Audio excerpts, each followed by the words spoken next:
Hi adventurers, I bet you forget how Khajiit looks like before even Morrowind was released. Well, let me remind you. Tragir. Sratra kol kotero to Hammerfell. Boshe rot. The seal is broken. Sratra warrigat. Yeah, I bet you were. Oh, that Khajiit, they never change. Friends, today we're gonna talk about the most unusual game in whole Elder Scrolls series, and it's called Elder Scrolls Adventures Redguard. And I bet true RPG fan knows about Arena in Daggerfall and later Morrowind, but only few of them know about a Redguard.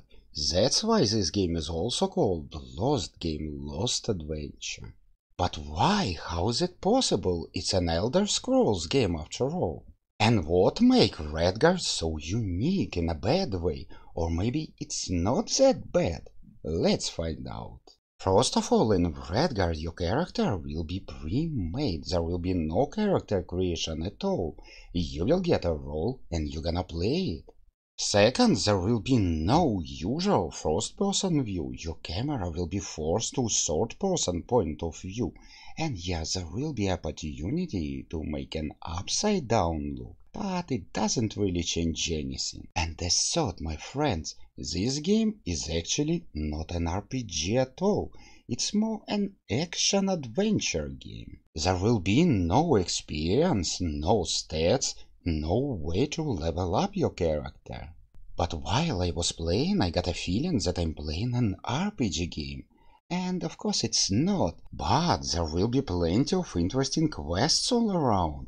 There will be tons of interesting characters to talk to. And sometimes those conversations can take a while. There will be an open, small world to explore. Despite the size, this world is really interesting to explore because it will be full of mysteries, puzzles, and unexpected events. Or maybe it's all because of the name, Elder Scrolls. And by the way, this game will reveal a small part of Hammerfell history, so in some way it's preparing you for an RPG adventure. And perfectly fits an entire universe.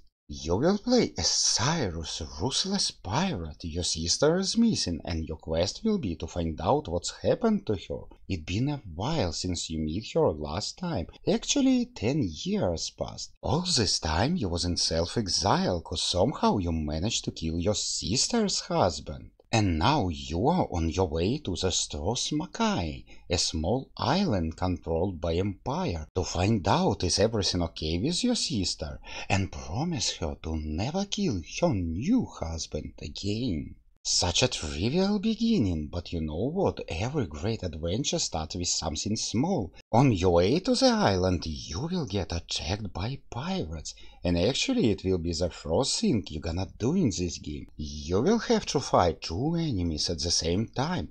Probably the game is trying to teach you this way. It's some kind of tutorial, but it never bothered to tell you at least something. I was lucky. Just before I start a new game, I went to the option and checked controls, and I remember that control is attack action. So somehow I managed to defeat those guys. And probably everyone in this world can tell you that combat is junky, the worst combat ever. And yes, friend, combat is just terrible. Your character will move slowly like he is made from wood. You will have to manually point your character in the side of your enemy, and when you attack you will never understand, do you hit him or not? Much later in the game I learned that I can perform some kind of special actions. For example, if you press attack button and hold up, he will do some kind of long strike.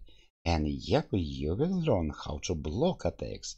It works extremely badly, it requires perfect timing, but it can be done. But not only your character are made of wood, your enemies are also made of wood. They will be chunky as hell. So there will be even an opportunity to strike your enemy from behind, and while he will be very slowly turning towards you, you will have just enough time to kill him. But actually there will be a thing that I love a lot in combat, and it will be voiceover. Just listen. It's mine! All mine! Mine, I tell you! Steal my... Slipped in there, didn't ya? Courage, little boy! Mother, you know too much, and now you must die. Steal my treasure? Don't know about you, but I really enjoy it. And by the way, from the beginning of the game you will have no map, no compass, no torches, and no money to buy it all. And from this man you can get a map, and there will be others way to get a map. Now friends, this island is a whole game world. As you can see, it consists of town, one small island, and one even smaller island.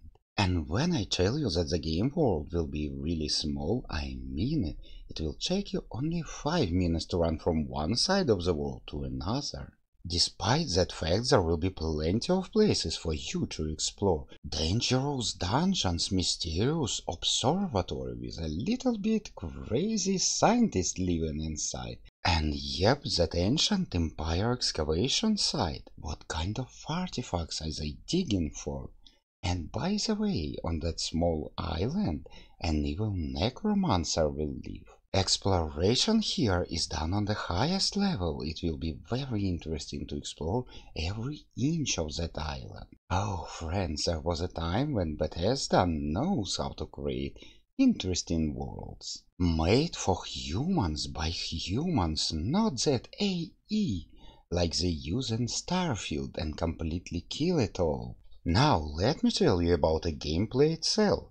About 30% of the game you will spend talking. Dialogues will be so long that sometimes I get a feeling that quest itself, dungeon itself, will be much shorter than dialogue with a quest giver. You easily can spend 10 minutes or even more just talking about everything. About your sister, about a war, about different factions. You also will reveal plenty of game lore that lately will be used in Morrowind, Oblivion and even Skyrim. And to my surprise, all of those dialogues will be perfectly voice-overed. What? Nothing, I'm just I'm looking for a woman named Izari. Have you heard of her?